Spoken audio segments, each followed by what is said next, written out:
Si alguien sostiene una cuerda que está fuertemente anudada, el instinto biológico primario siempre es tirar. Tirar de los extremos con todas las fuerzas. Claro, es una reacción superhumana. Exacto, es casi inevitable. Pero, a nivel matemático, aplicar esa tensión a los extremos es exactamente lo que garantiza que un nudo se vuelva, pues eso, permanente e irrompible. Totalmente. Y de eso va precisamente nuestro análisis de hoy. Vamos a explorar un marco conceptual que coge esa teoría matemática de los nudos y la aplica directamente a las crisis más complejas de nuestra civilización. Y la verdad es que el enfoque de las fuentes que manejamos hoy es profundamente inusual. Sí, tiene tela, porque combina sabidurías médicas milenarias, o sea, cosas antiquísimas, con la bioestadística predictiva más rigurosa que te puedas imaginar. Es fascinante. Todo esto proviene del análisis de un taller intensivo que se llama Cronos, Estrategia de Armonía Biosocial. Básicamente es un modelo diseñado para resolver conflictos sistémicos, pero sin recurrir jamás a la fuerza bruta. Ni una sola vez. Y bueno, para asentar esta idea de evitar la fuerza, las fuentes rescatan una historia, el cuento del sabio Nasruddin. Ah, sí, aquel personaje que montaba su burro mirando hacia atrás, ¿no? Ese mismo. Lo hacía para no perder de vista el contexto del camino que ya había recorrido. Es una imagen muy potente. Ya te digo. En este relato en concreto, los animales de un bosque se enfrentan a lo que llaman un gran nudo de conflictos, por los recursos. Exacto. O sea, tienes al castor exigiendo el control del agua, a la ardilla reclamando las ramas de los árboles. Y todos intentando resolver el caos a base de puro instinto. Eso es. El oso suelta zarpazos para romper el problema.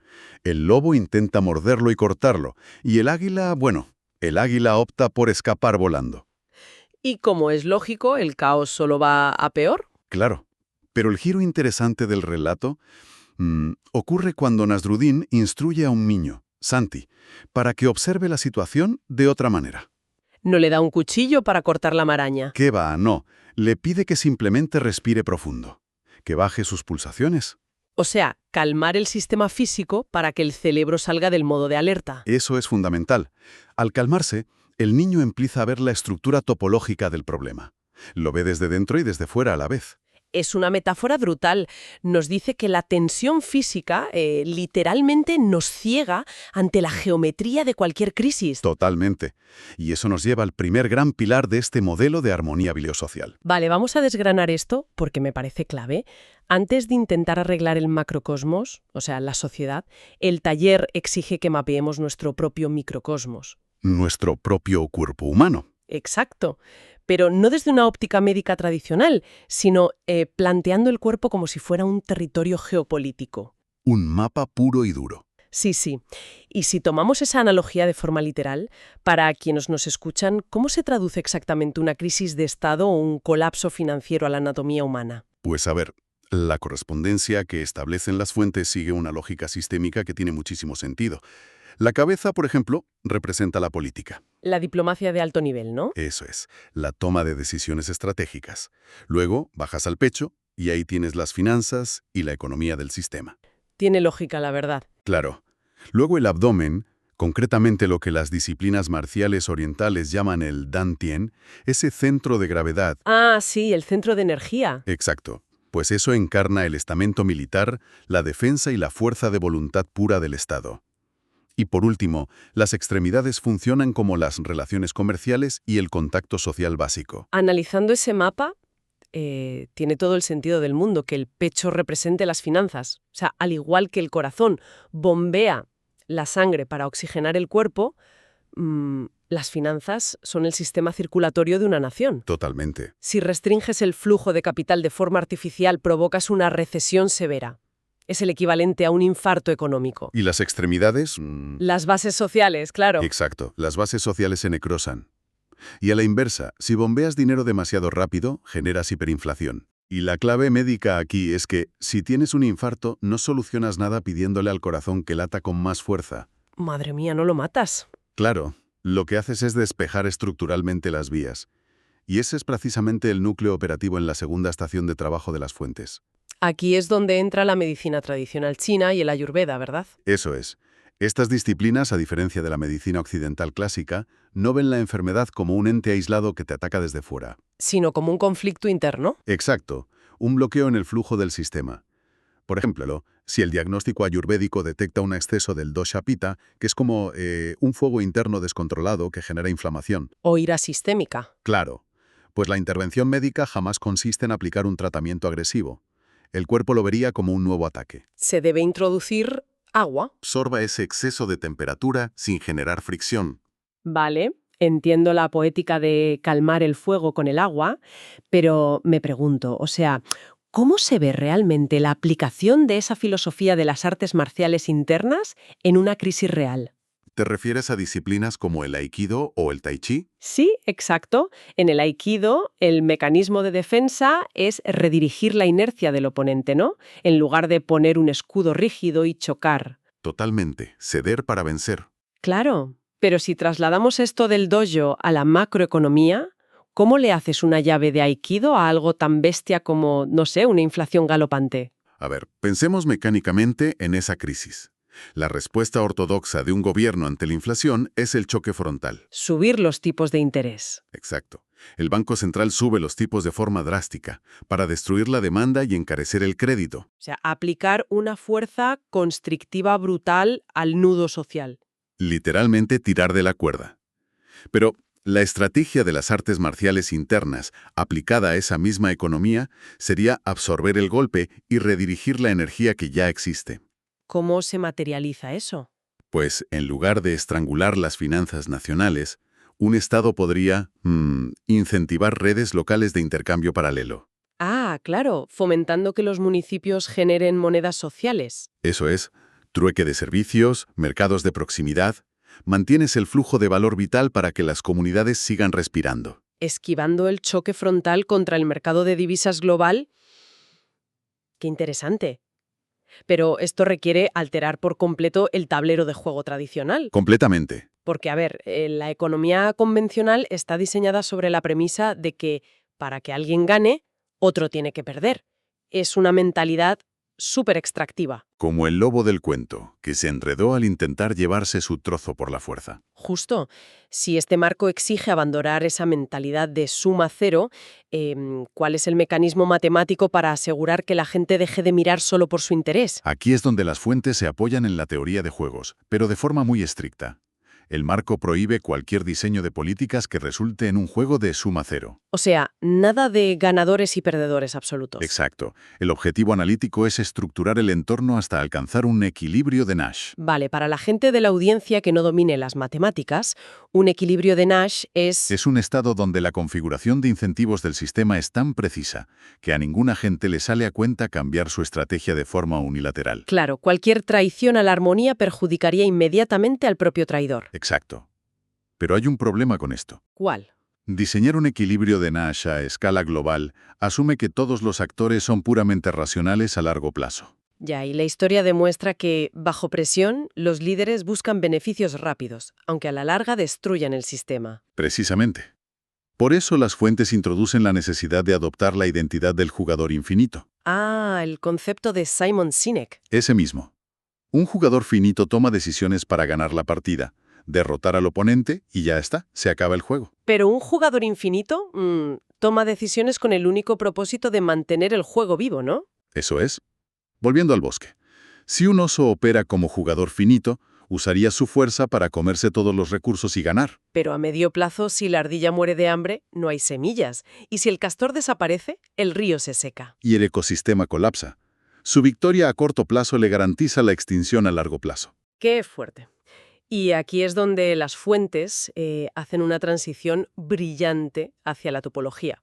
Introducen la teoría de nudos. Esto es alucinante, ¿sí? Plantean que debemos dejar de conceptualizar los problemas como muros de hormigón que nos bloquean el paso en línea recta. Hay que empezar a verlos como bucles en un espacio tridimensional. Exacto. El principio es que la solución jamás es cortar la cuerda, porque destruyes la conexión. La solución es deslizar la cuerda a través del bucle. Visualmente es muy potente. Mucho. Pero a ver, en la práctica, si hablamos de una crisis de deuda soberana asfixiante, ¿cuál es el equivalente de deslizar la cuerda por el bucle? Pues es un cambio de ángulo en la resolución.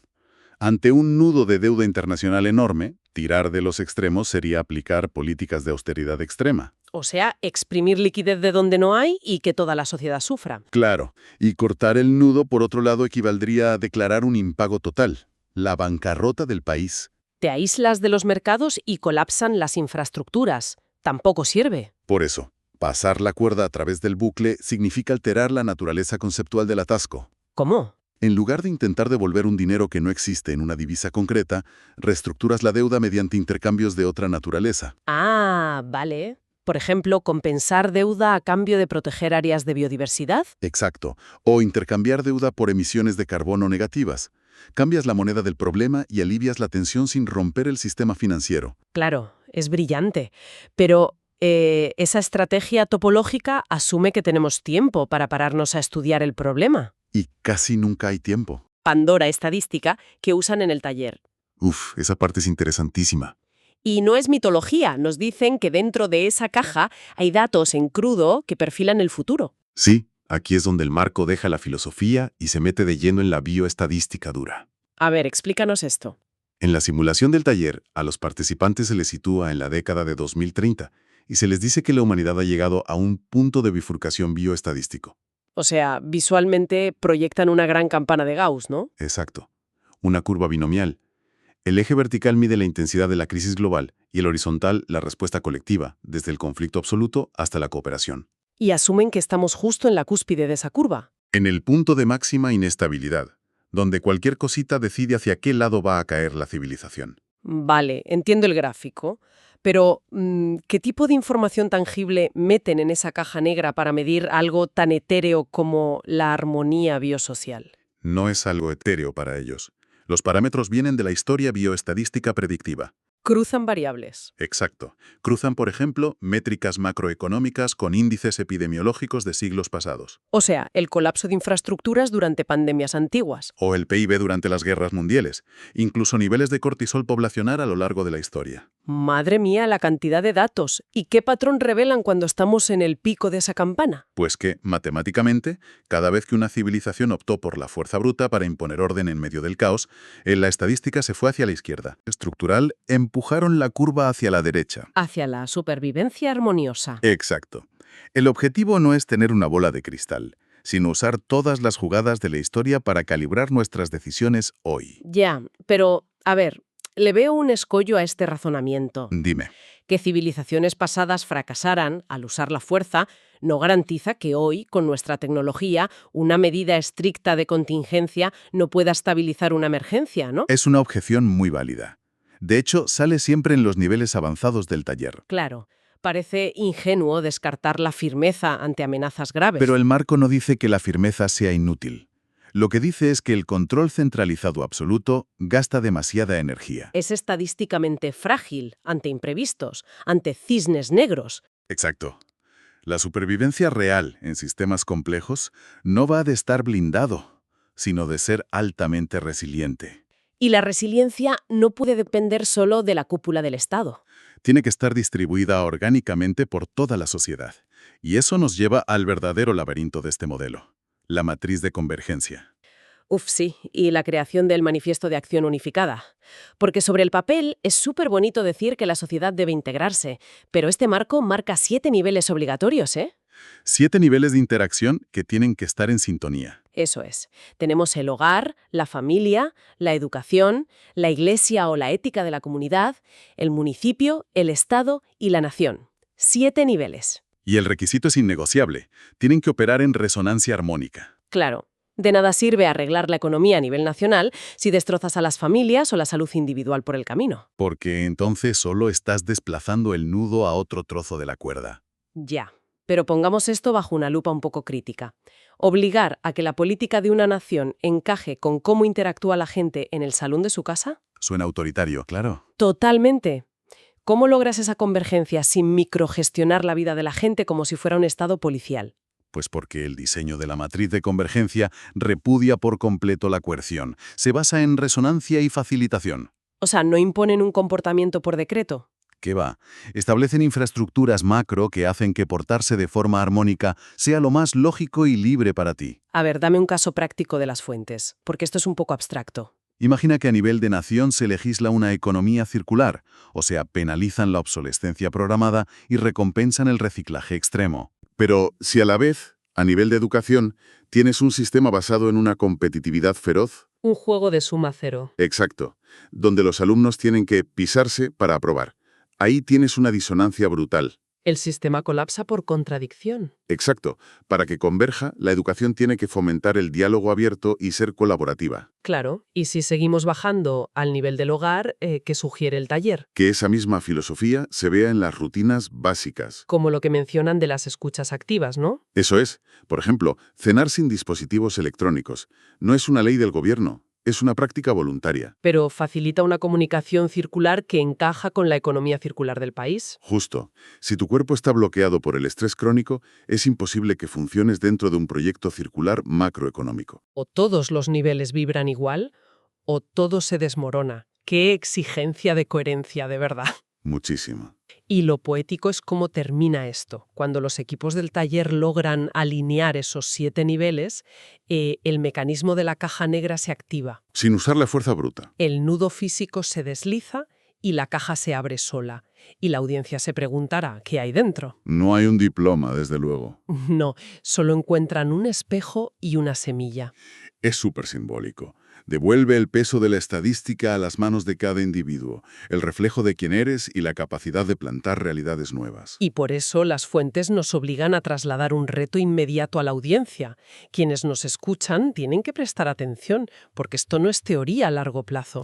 Es un reto de diseño para las próximas 24 horas. Exacto. Y esto es vital. Cada persona que nos sintoniza debe desarrollar hoy mismo un caso práctico integrado. O sea, basándose en la historia predictiva y la bioestadística, deben ver en qué punto de la curva de conflicto están ahora mismo en su vida. Y sumará a eso la geografía de su cuerpo. Evaluar sus fortalezas, su edad, su nivel de estrés, si tienen exceso de fuego o estancamiento. Una auditoría personal total. Y cruzando eso con la teoría de juegos y la teoría de nudos, deben diseñar una acción mínima. Pero sumamente significativa. Un punto palanca real. Con una condición irrenunciable. Esa pequeña acción tiene que tocar y converger en al menos 3 de los niveles que hemos dicho. Hogar, familia, educación o municipio y finanzas. Y el objetivo es que esa pequeña acción mejore de manera palpable la salud y la convivencia multidimensional de su entorno. Es un desafío arquitectónico brutal, en forma de acción pequeñita. Y para cerrar, creo que lo mejor es recordar las palabras del sabio Nasruddin al niño Santi. Totalmente pertinentes. Le dijo: tú eres el guardián de tu propio bosque interior. El gesto más sencillo, hecho desde la calma, puede deshacer el nudo más rígido. Y permitir que la vida fluya, claro. Así que dejamos esa pregunta flotando para nuestra audiencia. ¿Cuál será ese caso práctico, esa pequeña semilla que vais a plantar hoy frente al espejo para alterar la estadística del futuro de todos?